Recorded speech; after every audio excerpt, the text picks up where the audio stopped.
नमो तस् भगवतो अरहतो सम्मा सम्बुद्धस्स। नमो तस् भगवतो अरहतो सम्मा सम्बुद्धस्स। नमो तस् भगवतो अरहतो सम्मा सम्बुद्धस्स। परम शर्त भिक्षु महासंघ, भिक्षुणी संघ, उपासक एवं उपासिकाओं, सर्वप्रथम मैं महाबोधि सोसाइटी के जनरल सेक्रेटरी महाथेरो शिवाली जी को दिल से धन्यवाद देने चाहता हूँ कि आपने ये इंटरनेशनल धम्मचक्र पूजा का आयोजन करके महान कार्य का शुभारंभ किया है। निश्चित रूप से ये अनुमोदनीय है, प्रशंसनीय है। इसका मैं पूरी तहे मन से अनुमोदन करता हूँ।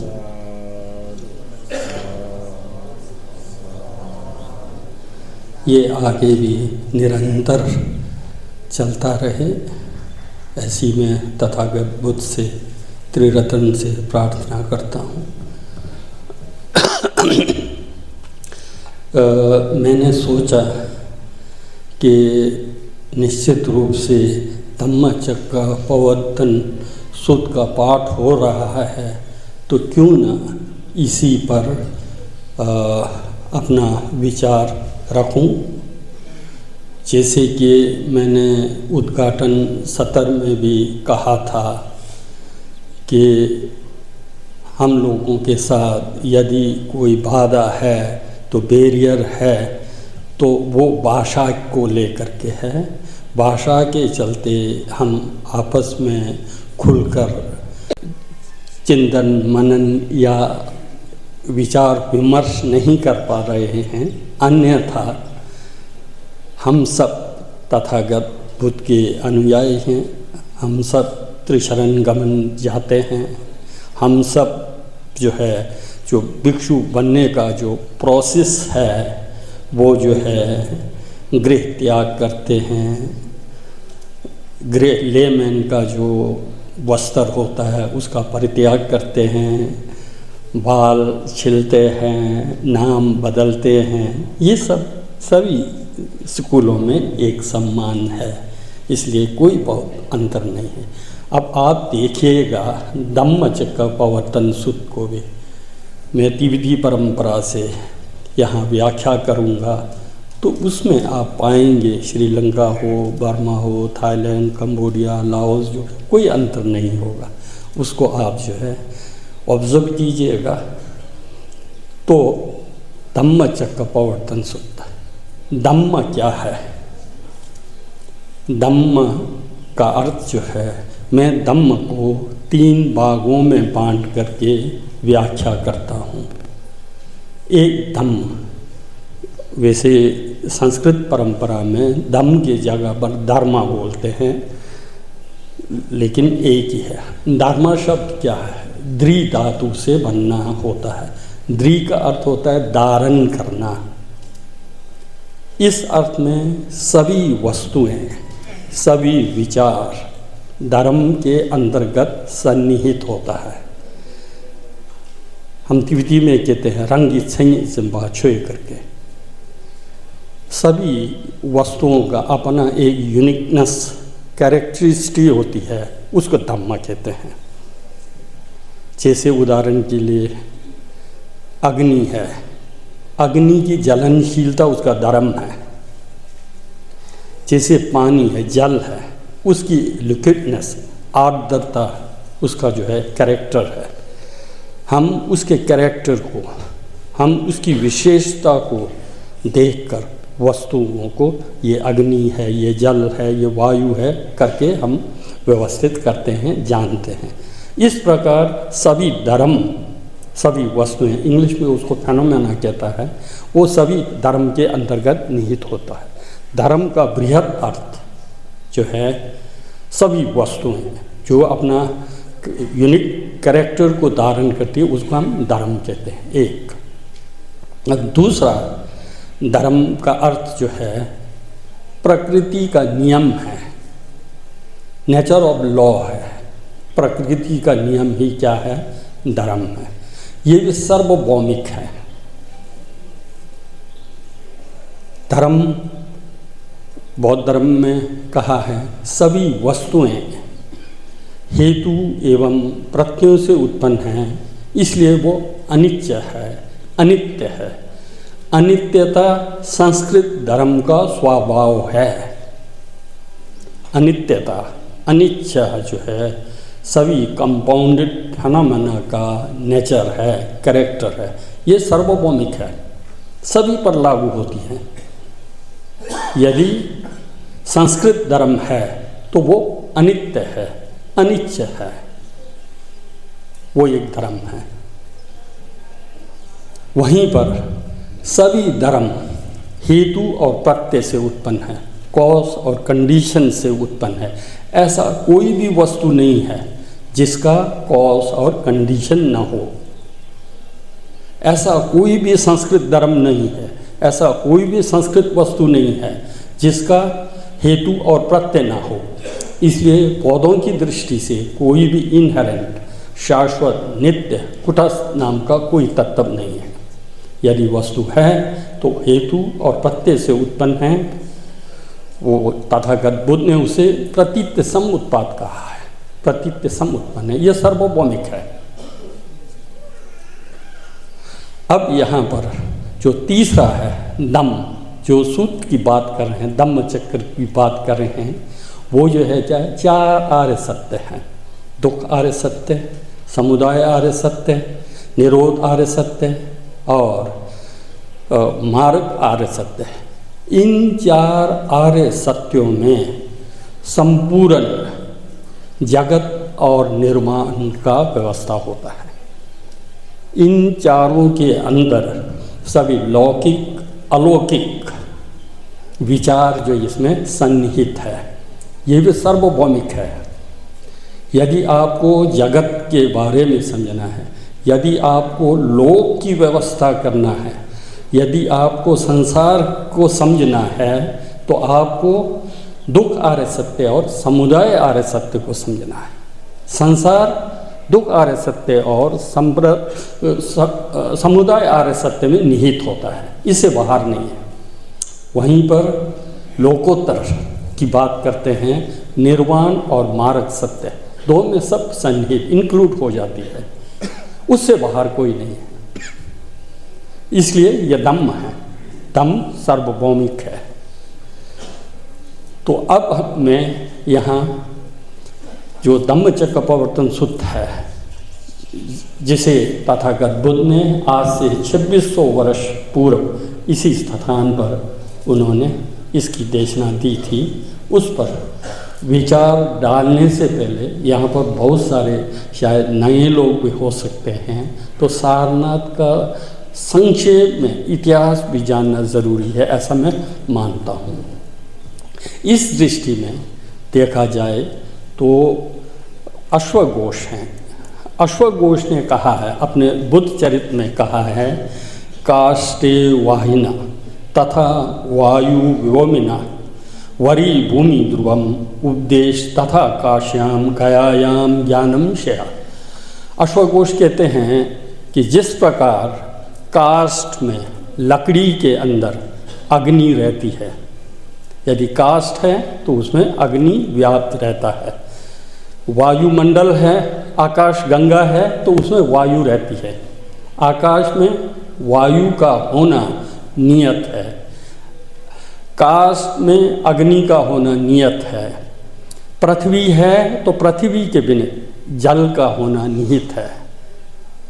ठीक उसी प्रकार त्रिकाल के बुद्ध, पूर्व के बुद्ध हों या वर्तमान शाक्यमुनि बुद्ध हों या भविष्य में मैत्री बुद्ध आदि जो बुद्ध होंगे, वे सभी बुद्धत्व की प्राप्ति बोध गया में करेंगे, ये नियत है।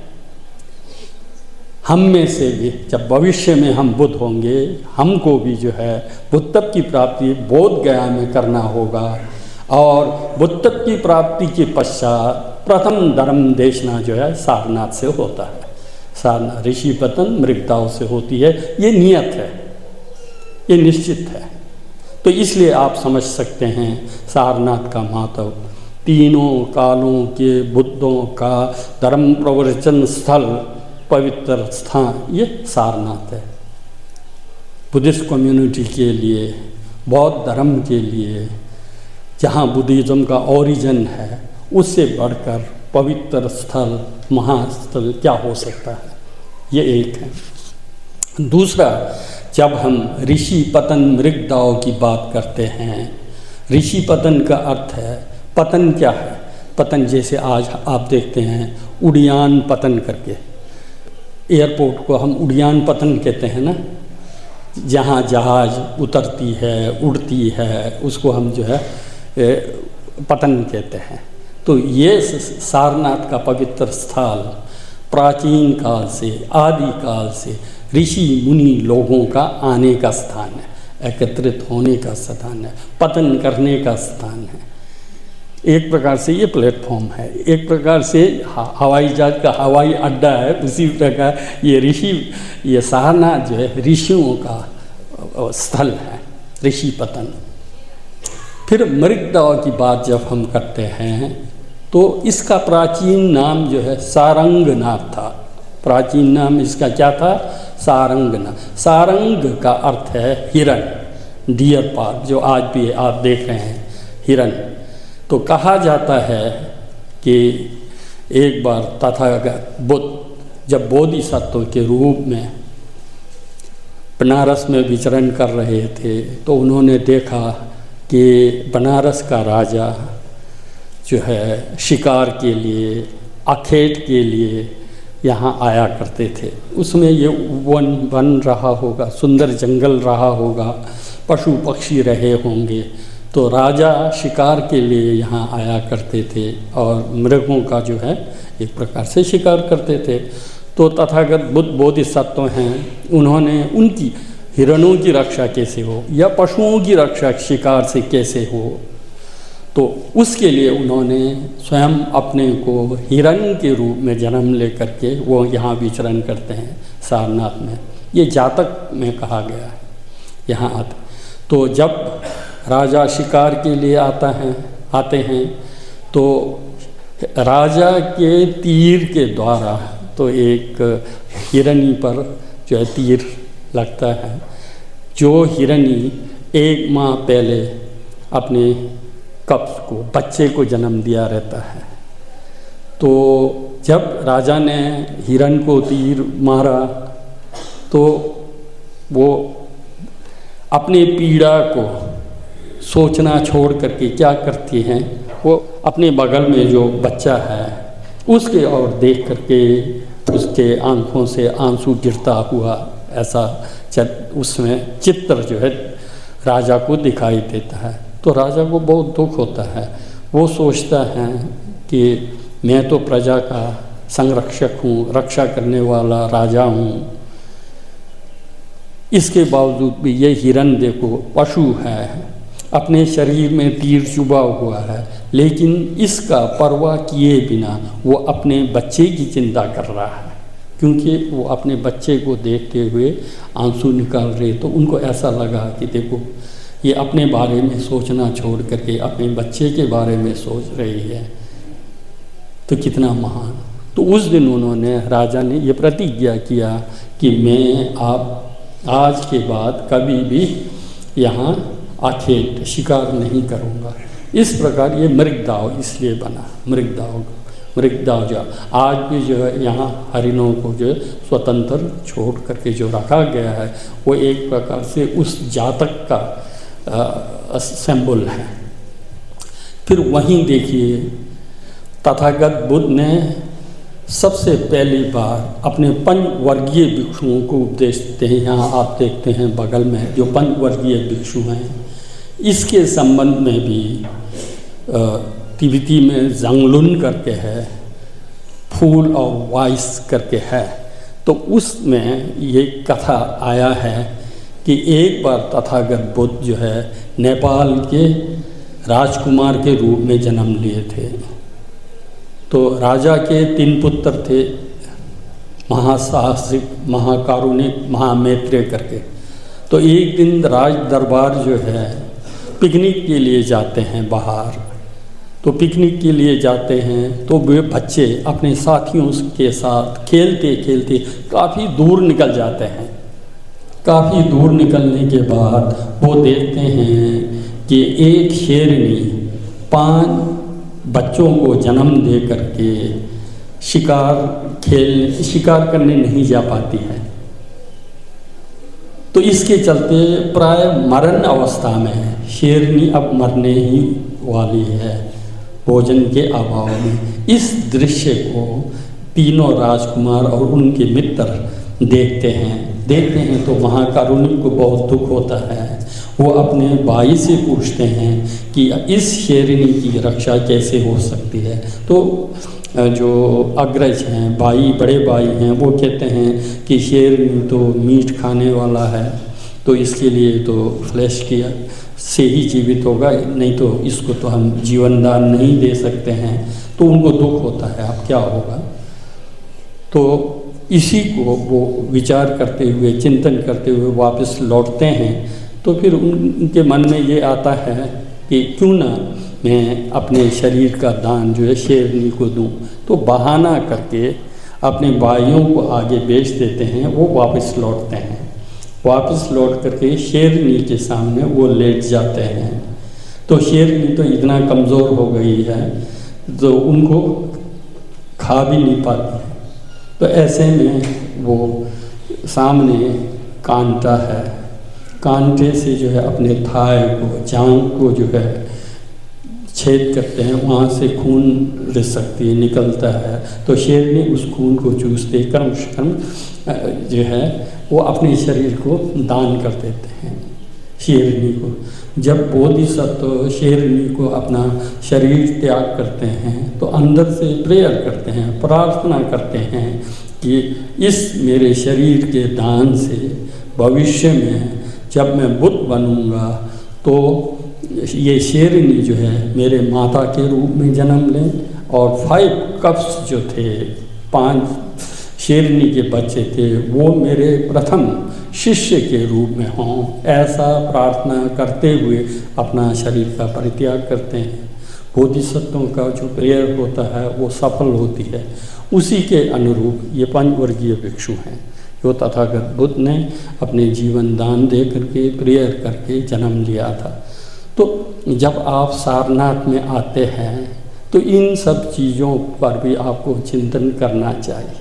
तथागत बुद्ध हमारे शास्त्र हैं, उन्होंने कैसे अपने जीवन दान दिया था, कैसे उन्होंने राजा के शिकार से पशु पक्षियों को बचाया था, ऋग्वेद की स्थापना हुई थी आदि। इन सब चीज़ों को हमको सारनाथ में जब आप आते हैं तो चिंतन करना चाहिए। संक्षेप में जो है एक प्रकार से ये सारनाथ का इतिहास के रूप में बताया। अब हम आते हैं 4 आर्य सत्य पर। 4 आर्य सत्य में पहला आर्य सत्य है दुख। इसको हमको सम्यक रूप से समझना होगा। हमारी समस्या आज मैं समाज में यही देखता हूँ, हम लोग आध्यात्म के नाम से कोई ईश्वर है या देवी है या देवता में आस्था करके उनको नतमस्तक होते हैं और उनसे जो है लौकिक डिमांड करते रहते हैं। हमारी व्यापार में सफलता हो, हमारे बच्चे पढ़े लिखें, बच्चों को जॉब मिले या मेरा व्यापार सफल हो। प्राय अध्यात्म के नाम से यही सब कर्मकांड होते हुए आप देखते हैं। वास्तव में ये अध्यात्म नहीं।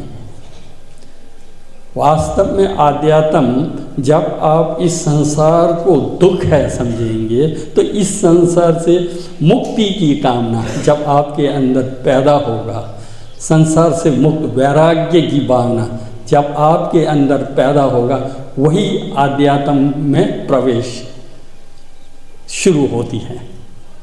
आज हम लोग देखिए, अंतर्मुखी होकर के देखिए, क्या हम संसार को दुख भरी समझ करके, क्या संसार से मुक्त होने की कामना ले करके क्या दीक्षित हुए हैं, क्या हम आध्यात्म का अनुशीलन कर रहे हैं, क्या इस पर चिंतन मनन कर रहे हैं कि नहीं कर रहे हैं, इसको हमको जो है गंभीरतापूर्वक विचार करना होगा। अन्यथा हमारा आध्यात्म नहीं रहेगी।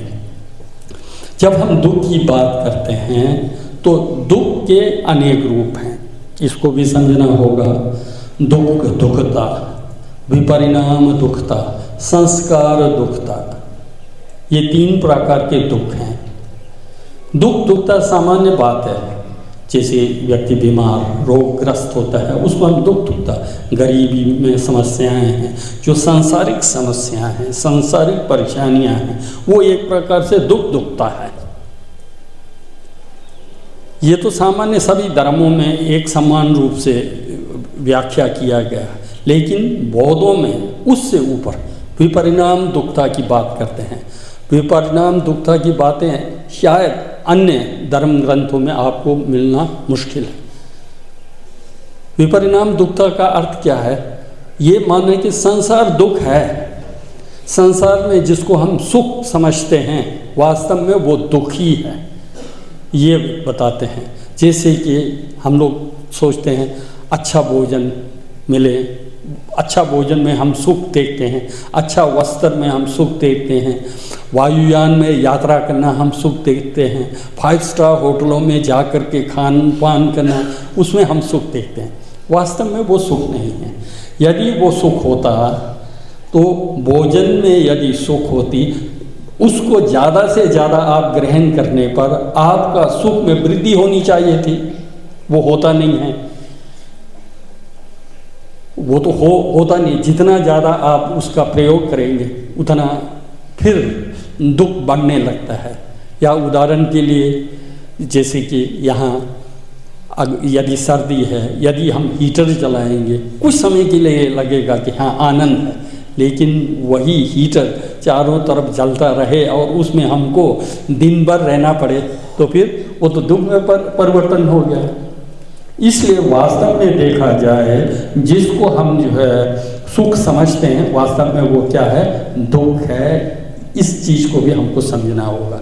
और अंतिम सूक्ष्मतर दुख जो संस्कार दुख है, सबसे तथागत बुद्ध ने जो आर्य सत्यों में दुख आर्य सत्य कहा है वो संस्कार दुख को कहा है। संस्कार दुख का अभिप्राय ये है कि हमारे शरीर का इस संसार में जन्म लेना ही दुख है।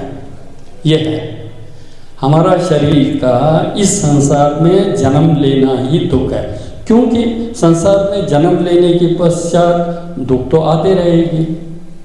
उत्पन्न होना दुख होगा, बुढ़ापा होना दुख होगा, रोग से ग्रसित होना, प्रियजनों से वियोग होना, जो हम अभीष्ट है उसकी प्राप्ति, अनभीष्ट की प्राप्ति होना, आदि आदि। संसार में जन्म लेने के बाद दुख तो निरंतर बने रहेगी। इसलिए यदि हमको दुख से मुक्त होना है तो इस संसार से मुक्त होना है, इस संसार से मुक्त होना है। जन्म मरण की श्रृंखला से तो हमको जो है मुक्त होना है। हमारा उद्देश्य क्या है? इस संसार में पुनर्जन्म ना हो। यदि पुनः पुनः इस संसार में हम जन्म लेते रहेंगे तो निरंतर हमको दुख भोगते रहना पड़ेगा। इसलिए दुख आर्य सत्य का अभिप्राय यह है कि कैसे हमारा पुनर्जन्म न हो, इसको सम्यक रूप से समझना होगा। जब तक हम ये नहीं समझेंगे तब तक हम वास्तविक सम्यक रूप से आध्यात्म का अनुशीलन नहीं कर रहे होते हैं। इस चीज़ को समझिएगा। इस चीज़ को समझने के बाद फिर जब हम समुदाय आर्य सत्य की बात करते हैं तो तृष्णा उसका मेन कारण है, अटैचमेंट है ना, अपने शरीर के प्रति अटैचमेंट, शरीर के प्रति तृष्णा, अपने परिवार के प्रति तृष्णा, सांसारिक वस्तुओं के प्रति तृष्णा, यही हमको पुनः पुनः संसार में जन्म लेने का कारण बनता है। शरीर से कैसे, शरीर के प्रति अटैचमेंट से हम कैसे मुक्त हों, इस पर सोचना, चिंतन करना है। हमारा जन्म क्यों होता है? क्योंकि हमारा शरीर के प्रति आकर्षण रहती है, शरीर के प्रति अटैचमेंट रहता है। कोई भी व्यक्ति मरने नहीं चाहता है, कोई भी व्यक्ति मरने नहीं चाहता है। अपने शरीर के प्रति उसका मोह स्ट्रॉन्ग रहती है। ना चाहते हुए भी जब हमको मरना होता है तो अंतिम क्षण जो अटैचमेंट है शरीर के प्रति, तृष्णा है, वो तृष्णा, वो फोर्स हमको जो है दूसरा जन्म लेने में विवश करती है। इसलिए शरीर के प्रति मोह का हमको त्यागना है। यही फिर आप देखेंगे तो मारक आर्य सत्य ने यही बातें कहा है। शरीर वास्तव में क्या है? शरीर लाखों करोड़ों अणुओं का उत्पत्ति व्यय के अतिरिक्त क्या है? शरीर पूरा अशुचि से भरा हुआ है। शरीर क्या है? कोई कुटस्थ नित्य ऐसा है। शरीर के स्वभाव को जो है अनित्य है, अनात्म है, दुख है, उसका चिंतन करते हैं। उसका चिंतन करते करते जो है शरीर से डिटैच होना है। शरीर से जब आप डिटैच हो जाएंगे, मार्ग अरे सत्य का अनुशीलन करते हुए मृत्यु के समय आप शांत होकर के मरते हैं तो निरोध की प्राप्ति हो जाती है। पुनः आपको जन्म नहीं लेना होता है, तो पुनः दुख की श्रृंखला से आप मुक्त हो जाते हैं। ये हमको करना है। फिर आगे जा कर के शरीर के प्रति मोह माया न होने पर भी सांसारिक वस्तुओं के प्रति तृष्णा रहती है, जिसे हम भव तृष्णा कहते हैं। तो भव तृष्णा से भी हमको मुक्त, यदि आप काम तृष्णा, भव तृष्णा और विभव तृष्णा से मुक्त हो जाते हैं तो निर्वाण की प्राप्ति जो है होती है। यही ग्रंथों में जो है कहा गया है। तो इसको हमको जो दुख आर्य सत्य क्या है, इसको सम्यक रूप से जानना है। दुख का अभिप्राय क्या है? शरीर का इस संसार में पुनः जन्म न हो, इस पर ध्यान दे करके हमको साधना करना है। और उसका कारण क्या है? शरीर के प्रति अटैचमेंट, तृष्णा जो है समुदाय आर्य सत्य है। इस चीज़ को तथागत बुद्ध ने यहीं पर उपदेश दिया था। और आगे चल करके जब मार्ग की बात करते हैं, मार्ग आर्य सत्य की बात करते हैं, सम्यक दृष्टि है, सम्यक संकल्प है, तो सम्यक दृष्टि सबसे महत्वपूर्ण है। सम्यक दृष्टि क्या कहती है? ये संसार जो है अनित्य है, उत्पत्ति वह है, इसके अतिरिक्त कोई स्टेस्टिक नित्य या शाश्वत या कुटस्थ नाम की कोई चीज़ नहीं है, जिसे हम मैं कहते हैं। वास्तव में मैं का क्या वजूद है? मैं का क्या अस्तित्व? मैं मीन पंच स्कंध है, रूप स्कंध है, वेदना स्कंध है, संज्ञा है, संस्कार है, विज्ञान, 5 स्कंदों का समूह को हम मैं कहते हैं। अन्यथा पंच स्कंद के अतिरिक्त स्वतंत्र कोई आत्मा नाम का कोई चीज़ नहीं है। पंच स्कंद संस्कृत धर्म है, संस्कृत धर्म है तो अनित्य है, उत्पन्न वह है। तो इस चीज़ को समझते हुए शरीर से डिटैच होना जो एक प्रकार से सम्यक दृष्टि है। वहीं हम अपने चित्त के दोषों को देखना है। आंख बंद करके आप देखिए, विचार करिए, चिंतन करिए, आपके मन में क्या क्या विचार उत्पन्न हो रहे। प्राय राग से संबंधित द्वेष, ईर्ष्या, यही सब चीज़ें तो हमारे मन मस्तिष्क में उत्पन्न होती रहती है। जब तक हमारे अंदर राग, द्वेष, मोह आदि हों तो हम कैसे इस संसार से हम मुक्त हो सकते हैं? हमारा त्याज्य क्या है? हमको क्या त्यागना है? राग, द्वेष, मोह आदि को त्यागना है, ये सबसे ज़रूरी है। मैं समझता हूँ अन्य धर्मों में इस प्रकार की बातें करते नहीं, राग, द्वेष, मोह आदि त्यागने की बात नहीं करते हैं। सिर्फ हम लोग जो है क्या है, प्रेयर करते हैं और कामना करते हैं इसकी प्राप्ति हो, उसकी प्राप्ति हो।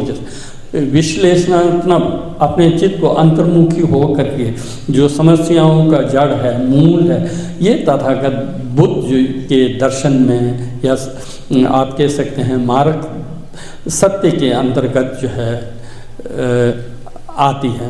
तो पुनः हम सम्यक दृष्टि, सम्यक संकल्प को हम जो है प्रज्ञा के रूप में मानते हैं, और फिर सम्यक वाक, सम्यक आजीविका, सम्यक कर्मांग को हम शील का अंग मानते हैं। सम्यक दृष्टि है, सम्यक समाधि है, सम्यक व्यायाम है, वो समाधि के अंतर्गत मानते हैं। तो हमारा साधना का केंद्र बिंदु क्या है? शील है, समाधि है, प्रज्ञा है। उसकी बात जो है चाहे थेरवाद हो, चाहे संस्कृत परंपरा हो, चाहे वज्रयान परंपरा हो, शील, समाधि, प्रज्ञा की ही बात करती है। उससे अतिरिक्त कुछ दूसरा विचार होता नहीं है। इस चीज़ को हमको जो है समझना होगा।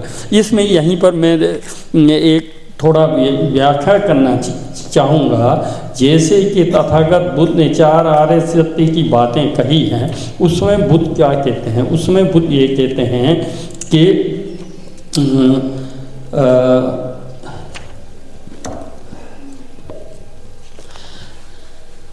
तो जब 4 आर्य सत्य की बात करते हैं, बुद्ध कहते हैं कि दुख आज तक जो मैंने पूर्व नहीं सुना, इससे पहले मैंने कभी नहीं सुना, ऐसा नया मैंने सुना। वो क्या सुना? दुख। तो इसको सोचिए, इसके पूर्व क्या तथागत बुद्ध से पूर्व क्या दुख के बारे में किसी ने नहीं कहा होगा? क्या दुख को नहीं जानते होंगे लोग?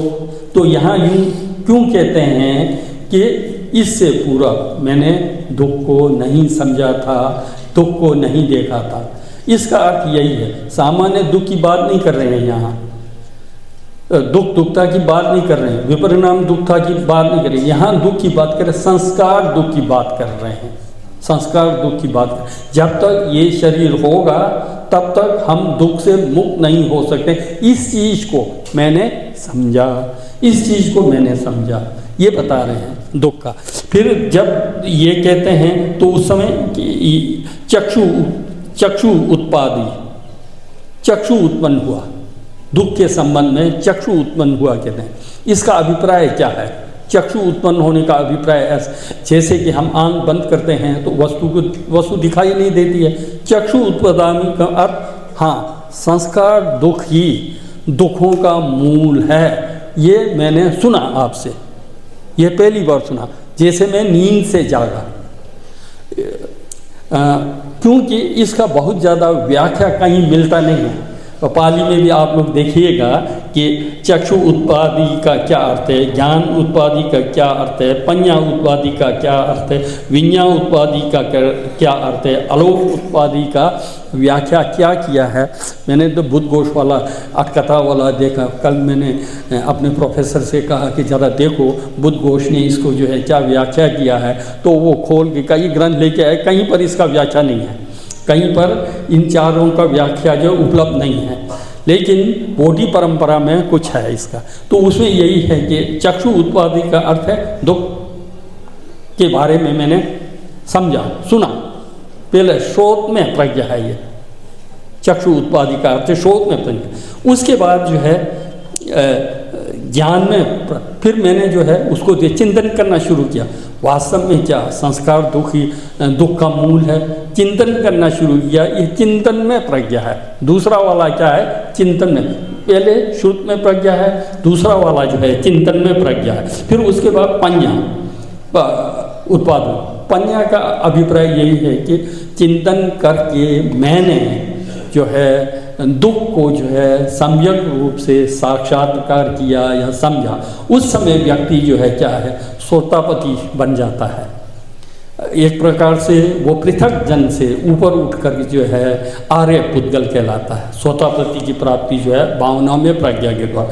उसके बाद उसको जो है सकृतगामी, अनागामी और अरहत की प्राप्ति करना होता है। क्रमशः जो है फिर विद्या उत्पादि और आलोक उत्पादि करके अरहत तक का क्रम जो है इसमें यही व्याख्या किया है। मैंने सोचा कि आज इस चीज़ को कैसे व्याख्या करते हैं, इसको कहना चाहिए करके, ऐसा मेरा सोच था, विचार था। इसलिए मैंने ये कहा, इस पर आप लोग भी थोड़ा चिंतन कीजिएगा। क्यों बुद्ध जो है दुख आर्य सत्य के साथ भी जोड़ते हैं, समुदाय आर्य सत्य के साथ भी इसको जोड़ते हैं, फिर मारक आर्य सत्य के साथ भी जोड़ते हैं, निर्वाण के साथ भी जोड़ते हैं। तो इसको चक्षु उत्पादि क्या हो सकता है, ज्ञान उत्पादि क्या हो सकता है, पඤ्ञा उत्पादि क्या, विज्ञान उत्पादि, आलोक उत्पादि क्या हो सकता है, इस पर जो है गंभीरतापूर्वक चिंतन करना ज़रूरी है, ऐसा जैसा मेरे को लगा। तो इन्हीं शब्दों के साथ शायद फिर आप भी तो कुछ कहेंगे कि क्या है, कितना समय हुआ, क्या करूं अभी टाइम? ओके ओके, तब ठीक है। ठीक। तो आपने देखा कि धम्मचक्र प्रवर्तन सूत्र जो है चाहे थेरवाद में हो इन्हीं बातों को कर रहे हैं, वहीं महायान हो तो इसी बातों को कर रहे हैं, वहीं आप आगे जा कर के वज्रयान की बात करेंगे तो मूल तो यही है। मूल जो है क्या है, चार आर्य सत्य है। बुद्धिज़्म का सार, बुद्धिज़्म का मूल जो है यही चार आर्य सत्य। जैसे कि हम देखते हैं ना, अशोक स्तंभ देखते हैं ना, चार अशोक स्तंभ है ना, अशोक स्तंभ पर चार सिंह हैं। इसका अर्थ भी यही है, इसका अर्थ भी यही है कि तथागत बुद्ध कहते हैं ये संसार दुख है, प्रतिज्ञा करते हैं ये संसार दुख है करके।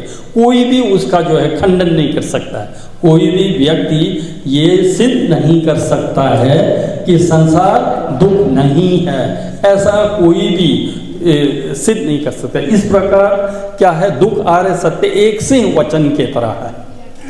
सिंह जब गरजता है तो सभी पशु पक्षी भयभीत डर करके, ठीक उसी प्रकार संसार दुख है कहें, कोई भी ये सिद्ध नहीं कर सकता है कि संसार सुख है। ठीक है, तो इसको आपको चिंतन करिए, क्या वास्तविकता है, क्या संसार दुख है कि नहीं, इस चीज़ को आपको समझना। तथागत बुद्ध यही कहते हैं कि संसार दुख है, ये मेरी प्रतिज्ञा है। यदि आप खंडन करने चाहें तो खंडन करिए। तो फिर उसके बाद दूसरा सिंह का अर्थ क्या है, समुदाय आर्य सत्य। तथागत बुद्ध कहते हैं संसार दुख है, दुख का कारण जो है तृष्णा है। इस चीज़ को वो प्रतिज्ञा करते हैं, इस चीज़ को, तृष्णा ही दुख का कारण है। इसमें कोई भी विद्वान या कोई भी विचारवान खंडन नहीं कर सकता है। तृष्णा दुख का कारण है, इसलिए वो जो है दूसरा सिंह के रूप में। तीसरा सिंह क्या है कि दुख से हम मुक्त हो सकते हैं, वो निर्वाण का प्रतिज्ञा करते हैं, हम दुख से जो है मुक्त हो सकते हैं, इसकी प्रतिज्ञा जो है तथागत बुद्ध करते हैं।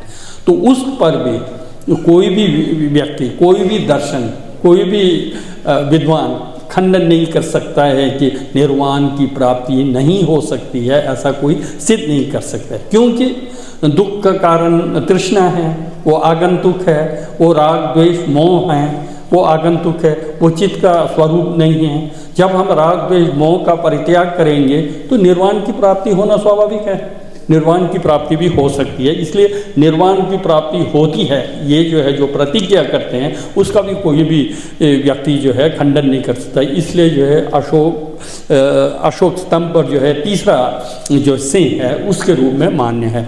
चौथा निरोध की प्राप्ति का कारण है, बताते हैं निरोध की प्राप्ति का कारण क्या है, अष्टांगिक मार्ग ही निरोध की प्राप्ति का कारण है, बताते हैं, उसका वो प्रतिज्ञा करते हैं। इसलिए कोई भी दर्शन, कोई भी धर्म, कोई भी चिंतन ये नहीं कह सकता है कि शील समाधि और प्रज्ञा जो है निर्वाण का मूल कारण है, इस पर कोई खंडन नहीं कर सकता। इसलिए जो है अशोक स्तंभ के रूप में जब आप देखते हैं वो भी चार आर्य सत्य पर ही आधारित है।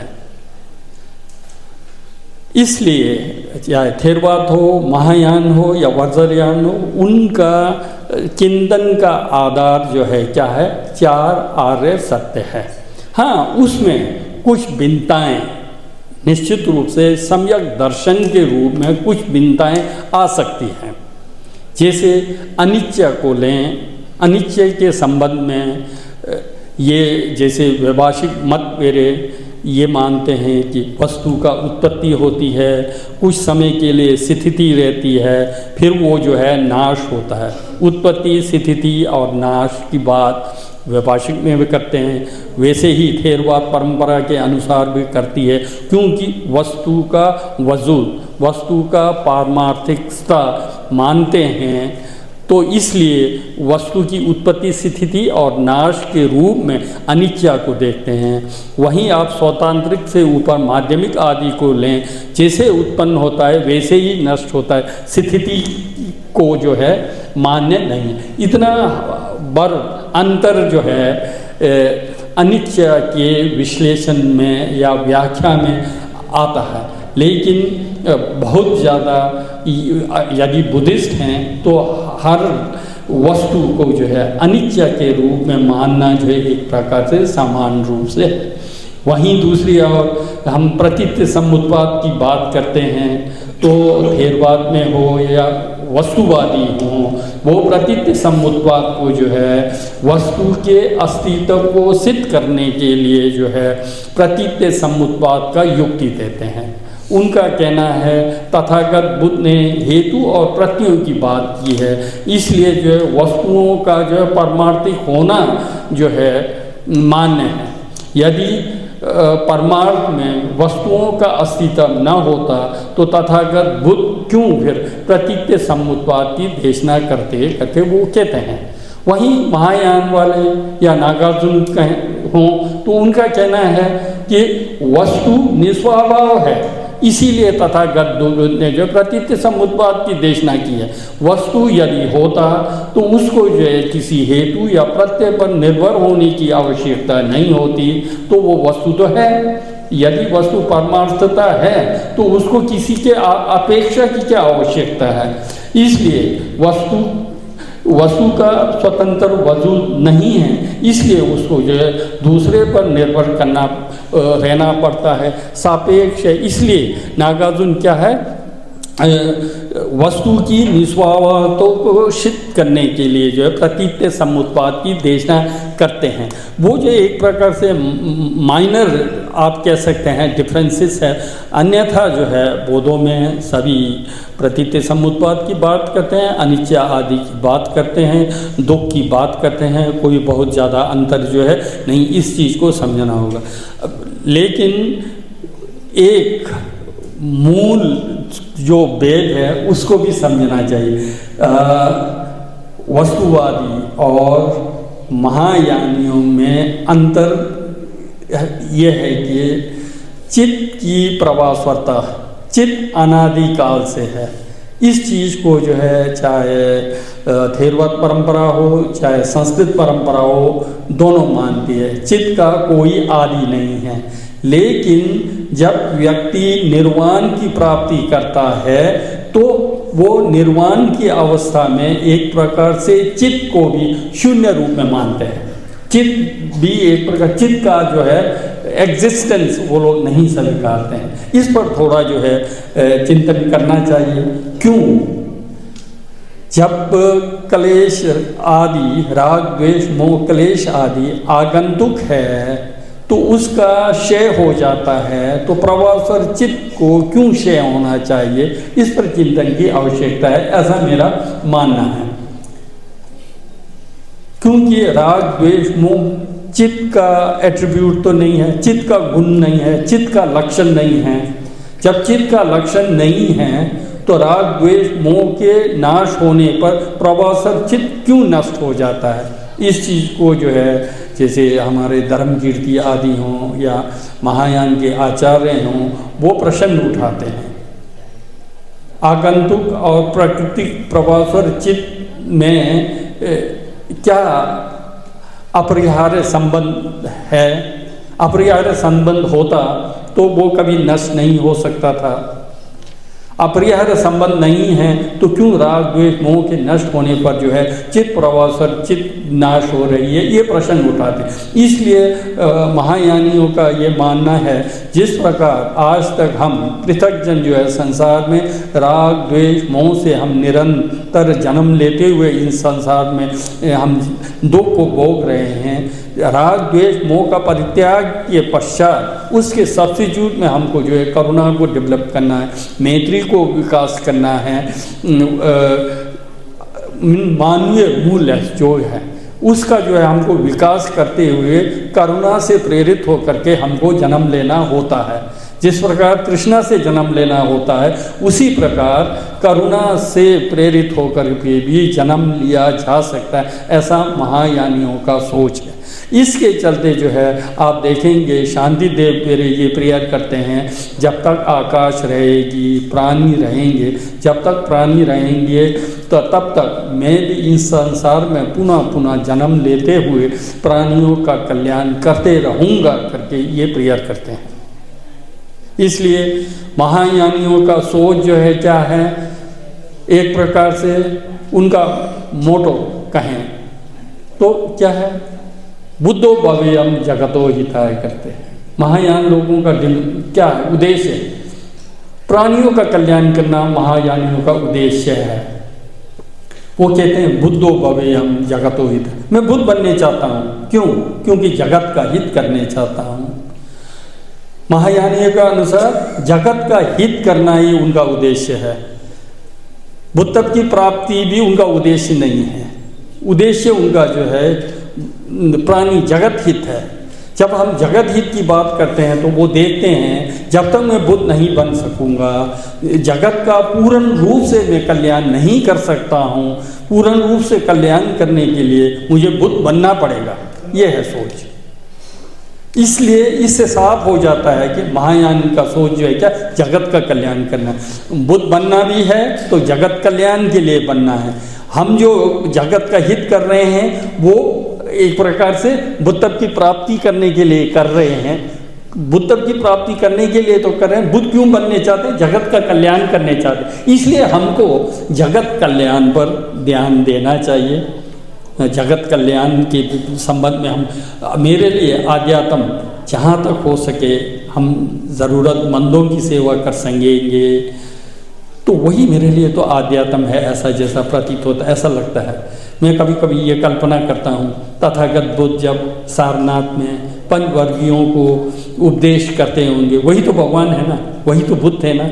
क्योंकि बुद्ध की प्राप्ति उन्होंने 35 वर्ष की अवस्था में बुद्ध गया में किया, यहाँ उपदेश देने आए, वही तो बुद्ध हैं। तो वही बुद्ध हैं तो उनके पर्सनैलिटी पर थोड़ा विचार कीजिए, चिंतन कीजिए, उनके व्यक्तित्व पर थोड़ा विचार कीजिए। वही तो बुद्ध थे तो क्या थे? हमारे तरह ही रहे होंगे, भिक्षा लेने गए होंगे, गांव में भिक्षा लेकर आए होंगे। जो उनके पास आया होगा उनको जो है उन्होंने मार्गदर्शन किया होगा, उपदेश दिया होगा, सम्यक मार्ग उनको दिखाया होगा। उसके अतिरिक्त कोई बुद्ध करके ऐसा डिवाइन या कुछ ऐसा सुपर पावर टाइप का तो कुछ हुआ नहीं होगा। तो बुद्ध मीन्स वही है। बुद्ध क्या है? परोपकार से ओतप्रोत हैं, करुणा के मूर्ति हैं। उनके पास जो भी आए होंगे, जो भी उनसे हो सकता होगा, उन्होंने उसका कल्याण किया होगा। तो बुद्ध का स्वरूप जो है इस रूप में हमको समझना चाहिए। बुद्ध को एक डिवाइन सुपर पावर के रूप में देखना गलत है। अगर ऐसा देखते हैं तो वो तो एक प्रकार से ईश्वर के तरह ही हो जाएगा। बुद्ध कौन है? राग द्वेष से जो मुक्त है, करुणा से ओतप्रोत है, मैत्री से ओतप्रोत है, परोपकार में संलग्न है, जगत के हित में अपने को समर्पित कर दिया है, वही बुद्ध है। यदि हम बौद्ध हैं तो हमको क्या है? जगत का हित, जगत का कल्याण कैसे करें, कैसे हो सकता है, क्या हो सकता है, इस संबंध में हमको विचार चिंतन करना चाहिए। जब इस पर विचार चिंतन मैं करता हूँ तो मुझे प्रतीत्य समुत्पाद का सिद्धांत जो है बहुत ही प्रेरित करती है। हम करुणा क्यों पैदा करें?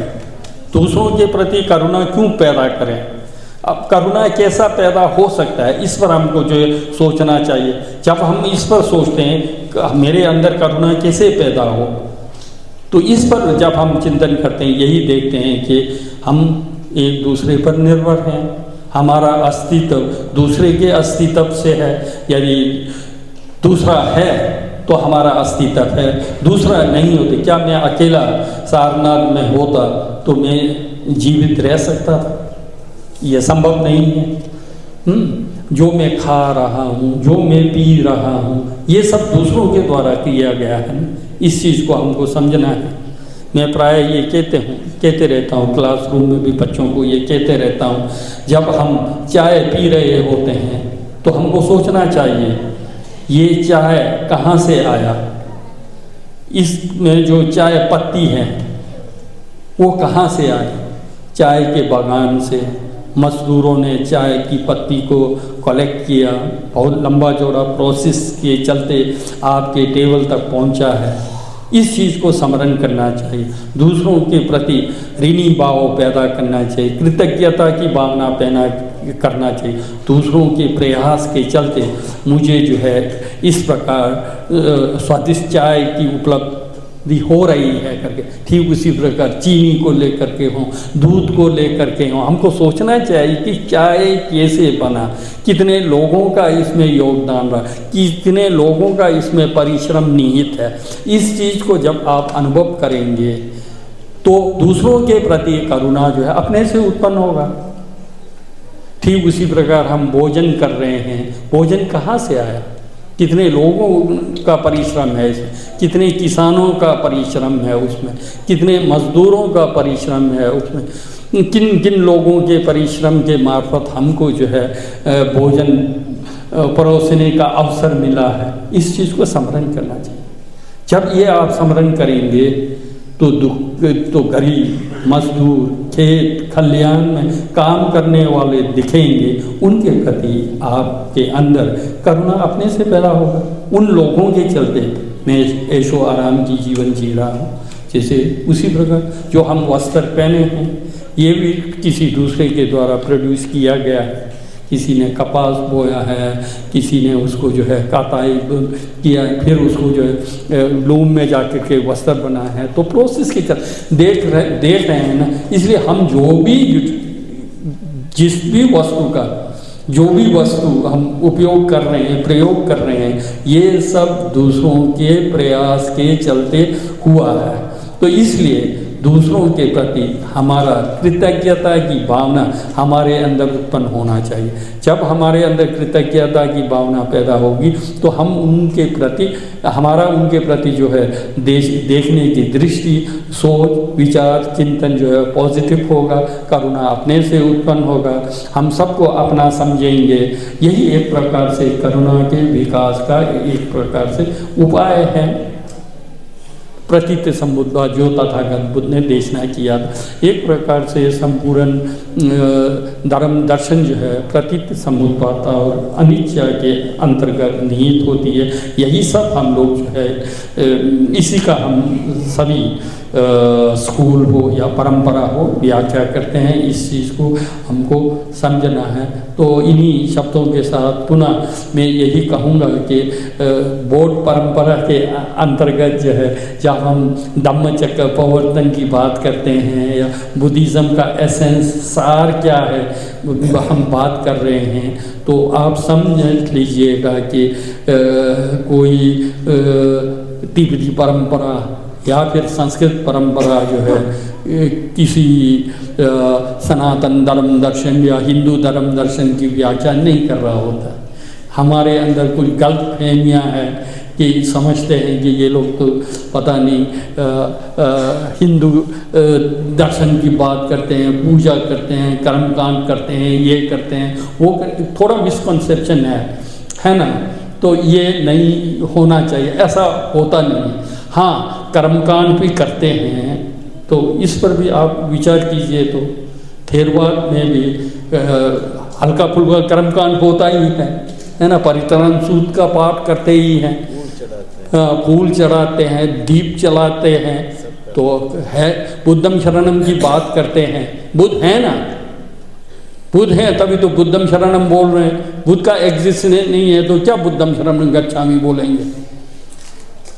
बुद्ध का अस्तित्व है, बुद्धम शरणम गच्छामि कर रहे हैं। बुद्ध को हम फूल अर्पित कर रहे हैं, बुद्ध को हम दीप अर्पित कर रहे हैं। बुद्ध हैं इसलिए अर्पित कर रहे हैं। तो बुद्ध हैं तो क्या है, बुद्ध का धर्म है, बुद्ध का धर्म ही बुद्ध है। बुद्ध क्या है, जिसने प्रतीत समुत्पाद की देशना दी, जिसने चार आर्य सत्य की देशना दी, है ना। वो ऊर्जा के रूप में आज भी एग्जिस्ट है। ऊर्जा कभी नष्ट होता नहीं है, ये विज्ञान ने कहा है। विज्ञान कहता है कि ऊर्जा कभी नष्ट नहीं होता है। तो 5 सेकंड का ऊर्जा जो है वो तो निरंतर प्रवाह में होगा ही होगा। चित्त की निरंतरता भी प्रवाह में होगा ही होगा। बुद्ध का एग्जिस्टेंस होगा ही होगा। इसका अर्थ ये नहीं कि सब कुछ करता दाता बुद्ध हैं, ये नहीं, ऐसा कुछ नहीं है। बुद्ध जो है मार्गदर्शक के रूप में है, बुद्ध एनर्जी के रूप में आज भी एग्जिस्ट है। उनके प्रति आस्था, उनके प्रति श्रद्धा यदि आप करते हैं तो उससे आपको ब्लेसिंग भी मिलेगा। उससे क्या है, ब्लेसिंग भी मिलेगा। जिस प्रकार आकाश में सूरज है ना, सूरज है तो आपके पास जो है विशुद्ध आदर्श है तो उसमें प्रतिबिंबित होगा ही होगा, उसमें प्रकाश आएगा ही आएगा। तो इसलिए आस्था की जो बात करते हैं वो सब जगह पर है। अगर बुद्ध का अस्तित्व नहीं मानेंगे तो हम उच्छेद में पतन हो जाएंगे, फिर तो चार भाग हो जाएंगे। बुद्ध बन गए, खत्म हो गए, नष्ट हो गए, तो फिर बुद्धत्व की प्राप्ति ही क्यों करना है, फिर तो चार भाग हो जाएंगे। इसलिए बुद्ध का एग्जिस्टेंस है तो पूजा कर रहे हैं तो हम भी बुद्ध आपके तरह बनने चाहते हैं, हमारे अंदर भी शील समाधि प्रज्ञा की उत्पत्ति हो, हम भी बुद्ध बन करके लोगों का कल्याण कर, ये हम लोग प्रेयर करते हैं। मंत्र रिसाइट भी करते हैं तो उनका स्मरण करके, जैसे बौद्ध परंपरा में और मुनि मुनि महामुनाएं सो करके हम लोग मंत्र रिसाइट करते हैं। मुनि क्या है?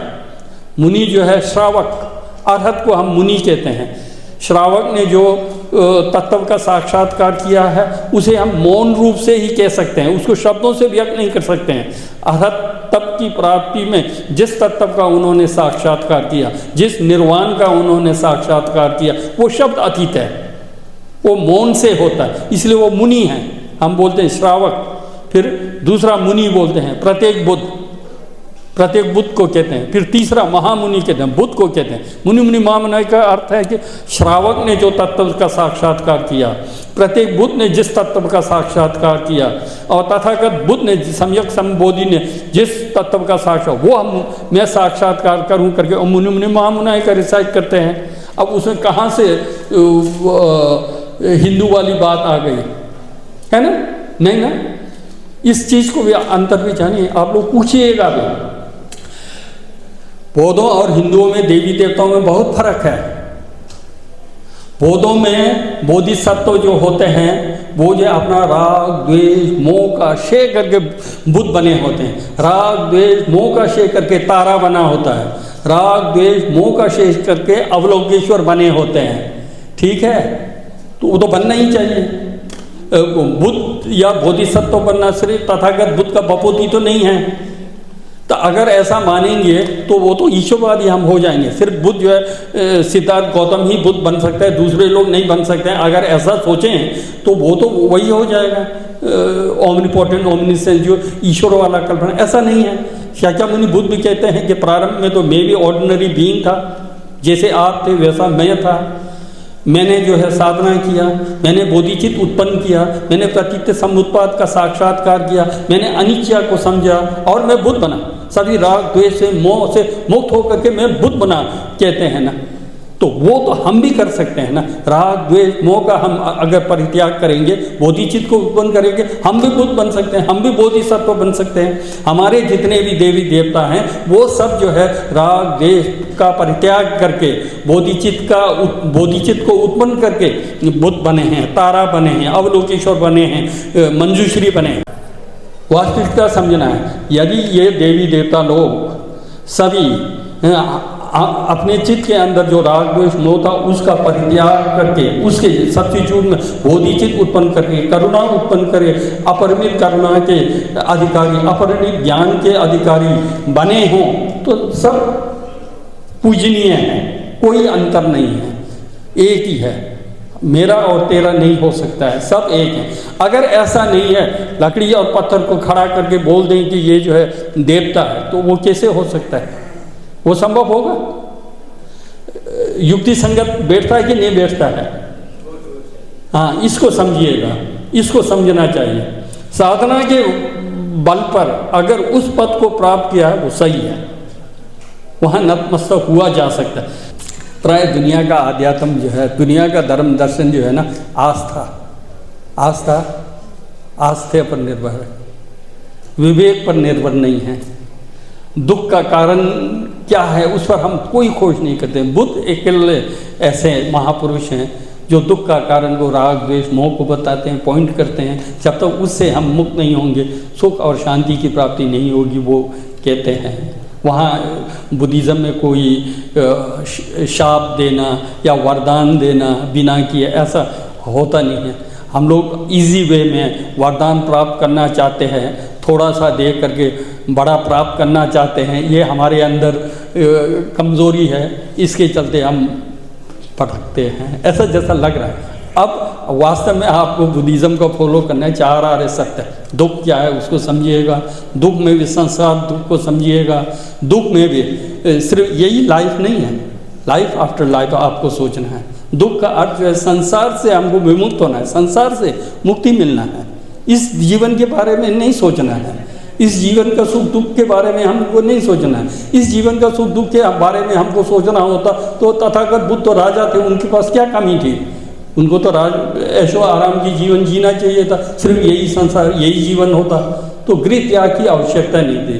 गृह त्याग इसलिए है कि पुनर्जन्म होगा, फिर सब प्रकार के दुख शुरू हो जाएंगे, इसलिए तो ना हमारा उद्देश्य क्या है, जन्म मरण की श्रृंखला से मुक्त होना बौद्धों का उद्देश्य है। इससे मुक्त होने के लिए जब तक राग द्वेष से मुक्त नहीं होंगे, तृष्णा से मुक्त नहीं होंगे, हम कभी मुक्त नहीं हो सकते। इसको जो है दृढ़ विश्वास कीजिए, संकल्प कीजिए, हमको जो है राग द्वेष मोह से मुक्त होना है। अगर ऐसा होता है तो हम लोगों का धर्मचक्र प्रवर्तन में एकत्रित होकर के धर्म श्रवण करने का मीनिंग होगा, ऐसा मैं समझता हूँ। इन्हीं शब्दों के साथ पुनः महाथेरो जी को मैं दिल से धन्यवाद देने चाहूँगा कि आपने जो है इतना सुअवसर जो है उपलब्ध कराया है, तो धन्यवाद।